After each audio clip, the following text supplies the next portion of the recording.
tupo sawa kiumbaji. Nipo hapa kuelezea historia fupi ya miti mitatu ambayo ni utu, umoja na upendo. Ilikuwa ni asubuhi tulivu. Mimi pamoja na familia wa tupo sawa kanda ya Ziwa Sengerema tulijiorganize na kubaliana kupanda miti mitatu ambayo itakuwa ni kumbukizi ya siku ya kuzaliwa kwa bibi yetu Lidina Kesi na muasisi wa tupo sawa, ambayo miti hiyo mitatu miwili ni ya kivuli, mmoja ni wa matunda ambao ni aina ya embe.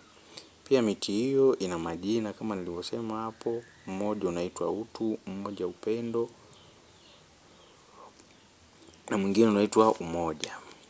Tarehe 5 mwezi wa pili 2026 nilikwenda chuoni niliposoma FDC Sengerema kuitazama miti hiyo, na nashukuru Mwenyezi Mungu pamoja na wanafunzi na chuo kwa ujumla kwa kuendelea kuitunza na kuilinda, kwa sababu pia vibao tumekuta vipo salama, miti imekuwa inazidi kustawi. Tunamshukuru Mwenyezi Mungu, na kilichonisukuma ni kuja kuitazama na kuiangalia ni kutaka kuiaminisha dunia kuwa Tanzania ya kijani inawezekana. Asanteni sana kwa kunisikiliza.